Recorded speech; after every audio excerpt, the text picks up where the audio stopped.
အခုဒီပေါ်မှာဒီတယောက်ကမိထားတာကမလေးရှားနိုင်ငံမှာတဲ့ဘလို့အလုပ်ကိုင်တွေကိုပါမစ်ပေးတယ်လေတဲ့เนาะအဲ့တော့ကျမကဒီအပိုင်းမှာ web permit နဲ့ပတ်သက်ပြီးတော့ရှင်းပြပေးမယ်ပြီးတော့ web permit ကဥပဒေကဘာတွေဆိုတာလည်းရှင်းပြပေးမယ် web permit ဆိုတာဘယ်လိုမျိုးလုပ်လို့ရှောက်လို့ရတယ်ဆိုတာကိုလည်းကျမပြောပြပေးမယ်အဲ့တော့ဒီ web permit ကဥပဒေကိုသိထားတဲ့အခါမှာသူများလည်းအလိညာမခံရဘူးနောက်ပြီးကြတဲ့ခါကျတော့ကိုရိုင်းသိထားတဲ့ခါကျတော့ဗောနော်ဘာပဲပြောဒီ permit ကြီးကိုကင်ထားပြီးတော့ဒီ permit ကဒါတွေဆိုရင်ငါလုတ်ပိုင်ခွင့်ရှိရဒါတွေဆိုလုတ်ပိုင်ခွင့်မရှိဘူးဆိုပြီးတော့နားလဲတာပေါ့လေနော်အဲ့တော့ဒီ web permit အကြောင်းကျွန်မစပြီးရှင်းပြပေးမယ်မလေးရှားနိုင်ငံအစိုးရရဲ့ဥပဒေမှာဆိုလို့ရှိရင်ပါမစ်တွေကလေနိုင်ငံပေါ်မူတည်ပြီးတော့အမျိုးအစားတွေ꿰ထားတာရှိပါတယ်เนาะဥပမာမြန်မာနိုင်ငံဆိုလို့ရှိရင်စိုက်ပျိုးရေးပေါ့နော်ဝက်ပါမစ်ရမယ်စားတောက်ဆိုင်တွေရမယ်ပြီးလို့ရှိရင်စက်ရုံတွေရမယ်ပေါ့နော်အဲ့လိုမျိုးဥပမာဖိလစ်ပင်းဆိုလို့ရှိရင်ဟိုတယ်နဲ့ပတ်သက်တာတွေရမယ်ပြီးလို့ရှိရင်ဒီအိမ်အကူတွေရမယ်ပေါ့နော်အမျိုးစုံပေါ့ဒါကျွန်မနမူနာပြောပြပေးတာเนาะအဲ့တော့အဲ့လိုမျိုးအမျိုးအစားတွေခွဲတဲ့အထက်မှာဆိုရင်ကျမတို့မြန်မာတွေအများဆုံးရတဲ့ web permit ကတော့စလုပ်ရေးရှိမယ်စားတောက်ဆိုင်ရှိမယ်ပြီးလို့ရှိရင်စိုက်ပျိုးရေးရှိမယ်စက်ရုံလုပ်ငန်းတွေရှိမယ်ပေါ့နော်အဲ့ဒါအခြေခံရတဲ့ web permit တွေပြောမယ်အဲ့တော့နောက်တစ်ခုက professional web permit ကတော့ကျမနောက်အပိုင်းမှာပြန်ပြောပြပေးမယ်နော်အခုလောလောဆယ်ကတော့အခြေခံရထားတဲ့ web permit အကြောင်းကိုပဲပြောပြပေးပါမယ်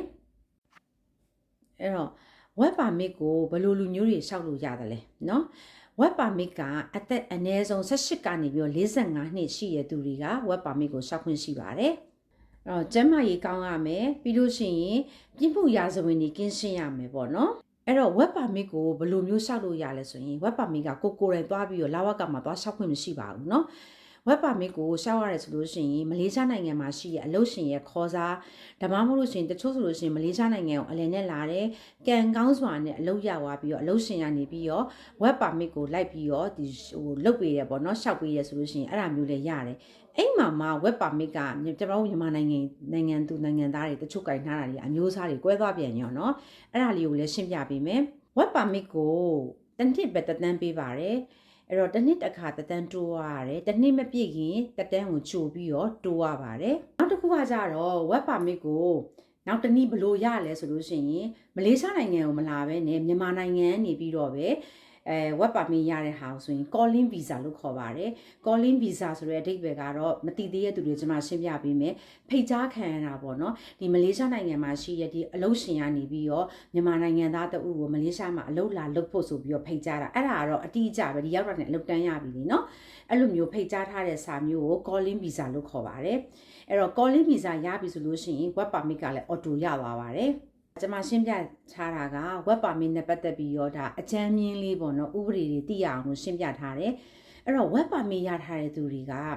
ဒီနိုင်ငံမှာအလုပ်ပဲလုပ်ခွင့်ရှိပါတယ်ကျန်တဲ့အရာတွေဘာတစ်ခုမှလုပ်ကွက်နိုင်ခွင့်မရှိပါဘူးအဲ့တော့အလုပ်ပဲလုပ်ခွင့်ရှိရဆိုတော့ဘာတွေတော့ကျန်တဲ့ဟာတွေဘာတွေလုပ်လို့မရဘူးလဲဆိုတဲ့ခါကျတော့ဒီနိုင်ငံသူဒီနိုင်ငံသားနဲ့တရားဝင်လက်ထပ်ခွင့်မရပါဘူးအဲ့တော့လက်ထပ်မယ်ဆိုလို့ရှိရင် web permit ကို cancel လုပ်ပြီးမှသာလျှင်လက်ထပ်ခွင့်ရပါတယ်အဲ့တော့ web permit ရထားတဲ့သူတွေကကိုဝင်ဆောင်ဝေးမရှိဘူးအိမ်အောင်ပြုခွင့်မရှိဘူးပေါ့နော်အဲ့တော့အဲ့ဒါဆိုလို့ရှိရင်မိကုန်းတွေကမေးလိုက်မယ်ဟာတချို့တွေ web permit တွေနဲ့ပဲကိုဝင်နေရှိရဲ့အိမ်နိုင်ငံမှာပဲအိမ်အောင်ကြကြတယ်ပြီးလို့ရှိရင်ကလေးတွေလည်းရကြတယ်ကလေးတွေကလည်းဒီနိုင်ငံမှာမွေးကြတယ်ဆိုပြီးတော့မိကုန်းတွေမေးစရာတွေရှိပါတယ်အဲကြောင့်အဲ့ဒါမျိုးကြတော့အစိုးရကခွင့်ပြုတယ်လဲဆိုတဲ့ဟာကိုကျွန်မအဲ့အပိုင်းကိုရှင်းပြပေးမယ်ဒီနိုင်ငံမှာမြန်မာချင်းပေါ့နော်ဒါ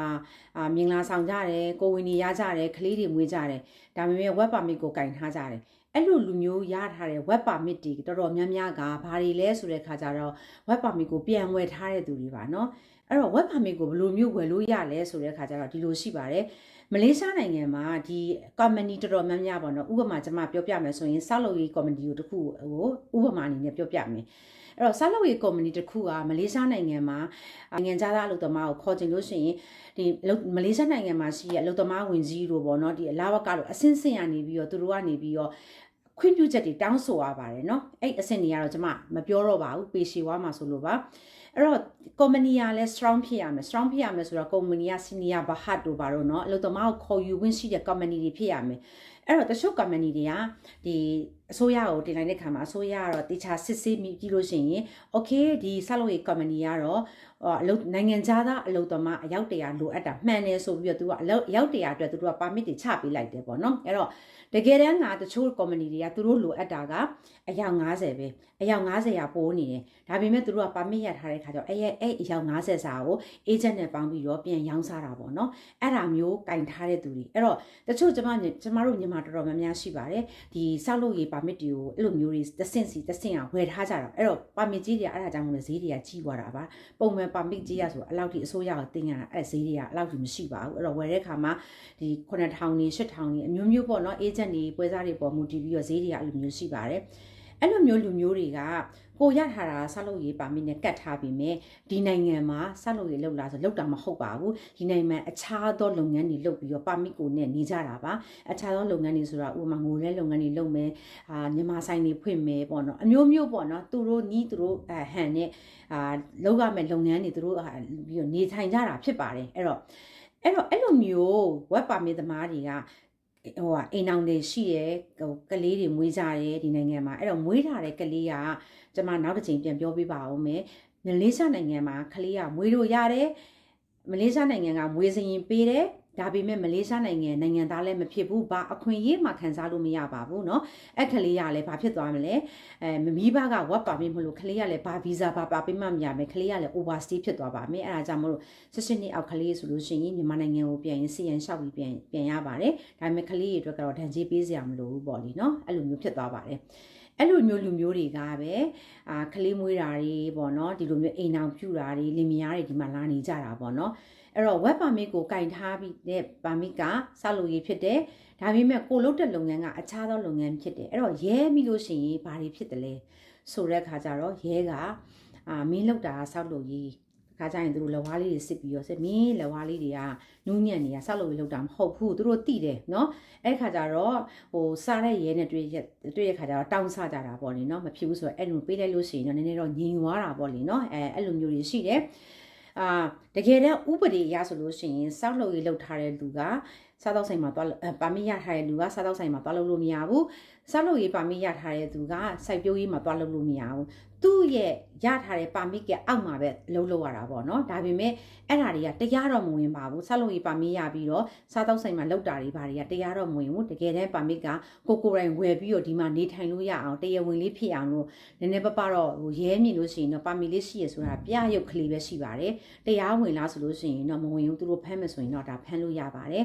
အဲ့ဒါကြောင့်မို့လို့အဲ့လိုမျိုးလူမျိုးတွေကဒီလိုမျိုး permit တွေဝယ်ပြီးတော့နေထိုင်ကြတာပါအဲ့ဒါကြောင့်မို့လဲဈေးတွေကမြောက်ပြီးတော့ဒါပွဲစားတွေ agent တွေရဲ့ပြောတဲ့ဈေးအတိုင်းပဲပေါ့လုပ်နေကြတာပါเนาะအဲ့ဒါဆိုလို့ရှိရင် web permit ကဒါဥပဒေလေးရဲ့ web permit ကိုဘယ်လိုနည်းနဲ့ရတာလေးဆိုတော့ကျွန်မပြောပြခြင်းဖြစ်ပါတယ်အဲ့တော့တကယ်တမ်းကတော့ web permit ကအစစ်အမှန်တွေက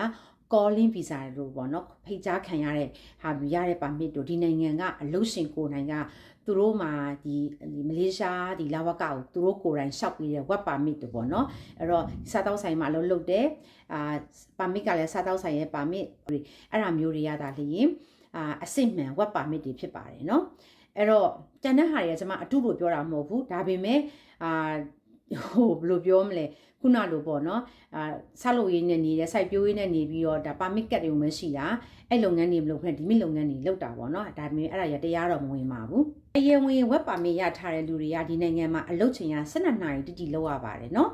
အဲ့တော့လစာကတော့အခြေခံလစာတော့1900လို့သတ်မှတ်ထားပါတယ်ဒါပေမဲ့အလုပ်ရှင်ရဲ့ပုံမှာမူတည်ပါတယ်တချို့အလုပ်ရှင်တွေကလည်းနည်းနည်းတော့ညစ်ပါတယ်1900မပေးတာတို့လစာကိုပုံမှန်မပေးတာတို့ဘာလို့ရှိတယ်အဲ့တော့လစာကိုပုံမှန်မပေးတော့ဘူးဆိုလို့ရှိရင်တော့ဘာလုပ်လို့ရလဲပါမစ်ကအကတ်ထားတာအစစ်မှန်ဆိုလို့ရှိရင်တော့အလုပ်သမားရေးရမှာတိုင်လို့ရပါတယ်ပါမစ်ကကိုလုတ်တဲ့အလုံးနဲ့ပါမစ်ကကွဲရင်တော့တိုင်လို့မရပါဘူးเนาะ